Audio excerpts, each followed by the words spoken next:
Hey everyone, Rick Guerrera and Greg Roten from Street Scene, and it is the holidays and it is Christmas coming up, and again, we're running as many episodes as we can of the reruns of this past season during December, and all-day marathon December 25th, which is what, Christmas Day and New Year's Day, all day. So you eat your food, open your presents, and sit down and watch Street Scene all day. But to tell you what, I'm going to start off. We're going to come up with a different idea. We're going to ask each other questions. We have not briefed each other on these, so they're kind of off the cuff. And I have one. So when did the car bug, we're car guys, when did it kind of hit you? Oh, that's a good question. I don't talk about this enough. When I was a young chap, okay, I had my brother Ronnie was around. And my brother Ronnie's been dead like 40 years now. A compressor blew up on him in his garage. And he's the one that got me into cars, okay? He was drag racing the 63 convertible, Chevy convertible, Really? Yeah, turquoise with See, a white top. I didn't know any of this.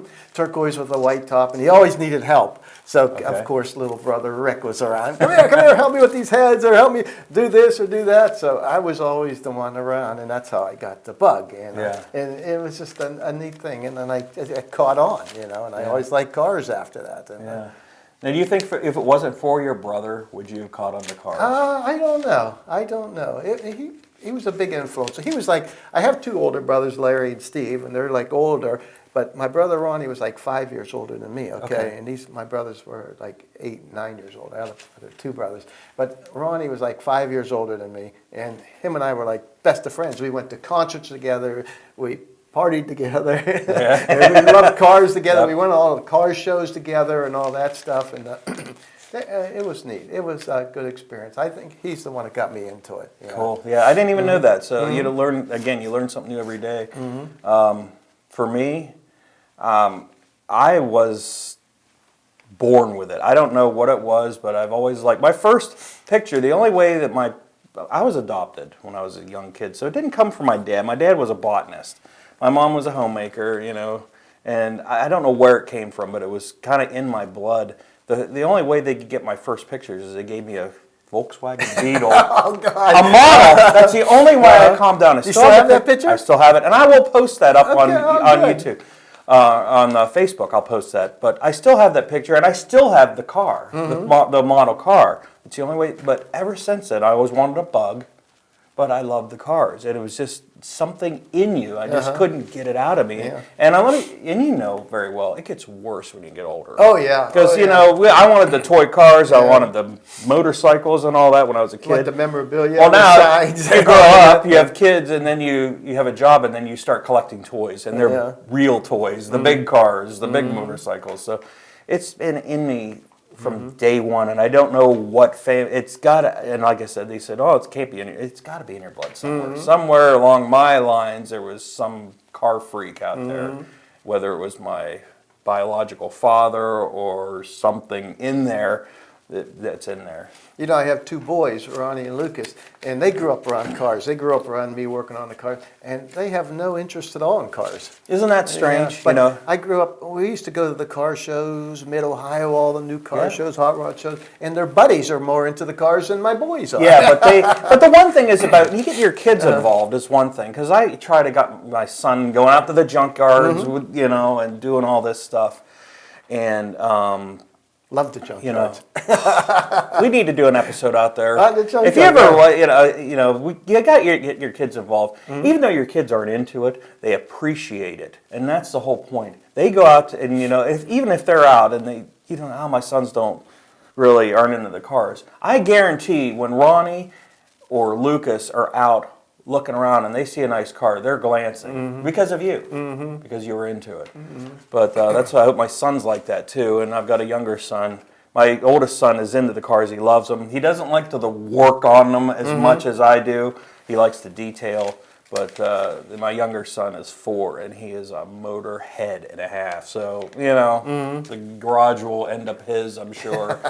But, ask me another one. Ask you another one. Ask her another question. What do you got? Okay, here's a good one here. You'll like this one. Greg does all the editing and all that. Are you tired of looking at me? I was tired of looking at you in 1992 when he first came in and introduced himself. My name's Rick Carrera and I'm an engineer. I'm like, looking at me through this all guy the segments sucks. and everything. And I just go, oh my God, he's got to be tired of saying, look at this guy.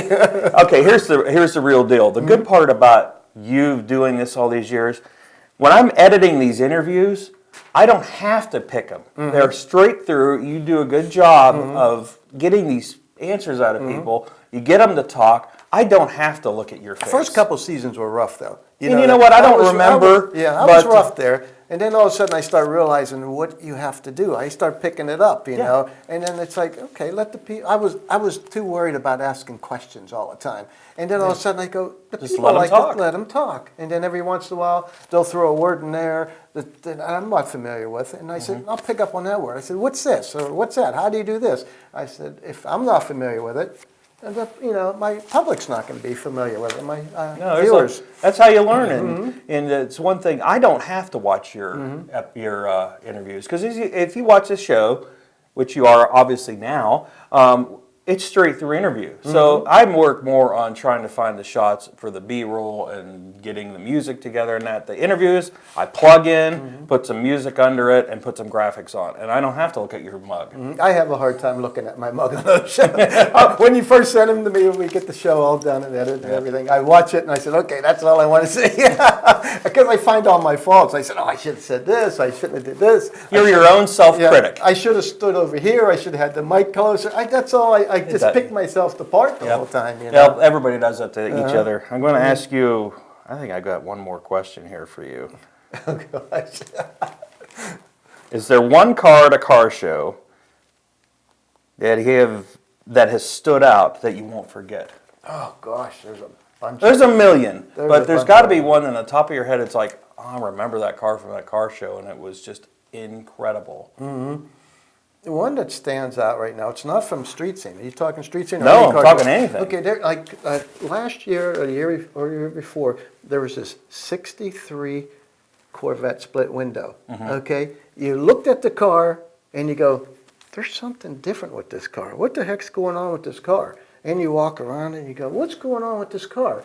What they did, they widened the whole car. They cut it down the middle. And they widened it, I think, a foot Not and a half. not just the fenders. You can buy the fenders They wider. widened the whole car. They cut it down the middle and made it wider. And boy, you just looked at it. It was beautiful. It was a retro mod. They had a different motor in it and everything. And it was just absolutely gorgeous. That's one of the ones that really stick out in my mind. Well, that I can't imagine. I was trying to picture that. That would be really cool if they laid that low on the ground and widened that. That would really look good. Yeah, it was really different. And you looked at it and you go. I mean, even the guys I was with at the show, we were at. I think it was at Detroit, the Autorama. We saw that. I go, what's different about this car? And then all of a sudden you look, and then you look at the book, and then you could see how they cut it in half. And, Wow. Yeah, it was $1 million. And that was fiberglass. Can Yeah. you imagine doing that with fiberglass? It was probably $1 million car. Yeah. $1 million. It's still on the circuit. I still see it on the magazines and on the car shows. Well, the one that sticks out in my head is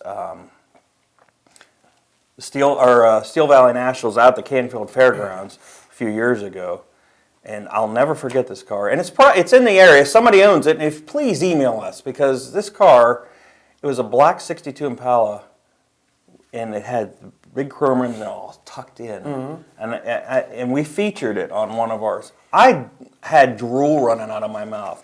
That car, again, I love the bubble tops. My dad used to own a '60 Pontiac Ventura Sport Coupe. It was black, and he sold it before I was born, and he always sold it. He said he sold it for $100 because he couldn't get it to run. I'm like, oh! So I'm always in love with the bubble top area, and that '62 Impala, it might have been a Biscayne though. It was a lower model. It might have been a Biscayne, but it was beautiful. It was stick black. You could just dive into the paint. It was so deep, and it was straight. And the way they tucked the rims up in the fender wells, it was just weird. You just wonder how they turn the car. I don't know. I just don't. Well, it's big tires and these, or the big rims on these little tires. So I guess you great for the roads around here with all the potholes. You don't drive them on these roads. No, not at all. Well, we'll wrap this segment up. We've got one more for you, and enjoy December 25th. eat your food, open your gifts, and sit down and watch street scene all day. And same with New Year's Day. Yes. Go out, party, you're probably going to have a hangover in the morning. So sit and watch street scene all day, right? So we'll wrap it up. Enjoy. Happy holidays to you. Sam.